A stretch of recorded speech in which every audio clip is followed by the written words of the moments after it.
মা কালিৰ কাৰণে সৰি আগলৈ আৰু এনেকুৱা ভুল নহয় হ'ব দিয়া সেইটোকে ভাবি থাকিব নালাগে আচলতে কি জানা মই বিচাৰো তুমি আমাৰ ঘৰখন চম্ভালিবলৈ শিকা এইখন ঘৰটো তোমাৰেই দিয়াচোন ভৱিষ্যতে তুমি এইখন ঘৰ চম্ভালিবই লাগিব নে কি কোৱা মা মই এতিয়াৰে পৰা আপোনাৰ পৰা গোটেই কামবোৰ শিকি ল'বলৈ চেষ্টা কৰিম আপুনি শিকাবনে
আস্থা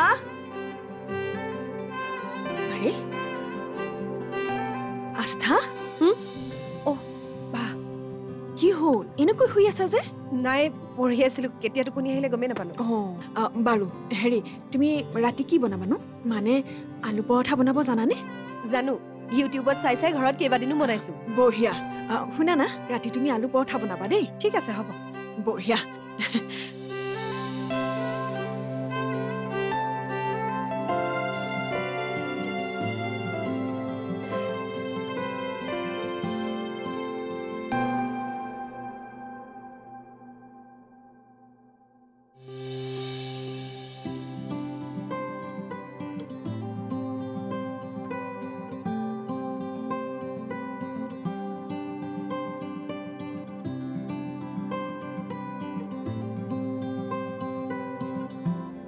দেউতা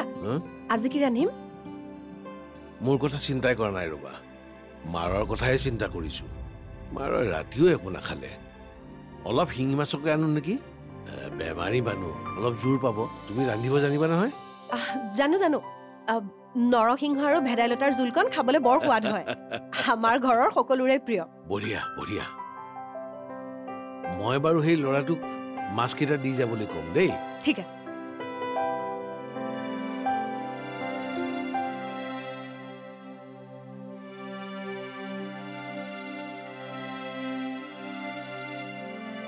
ৰিকি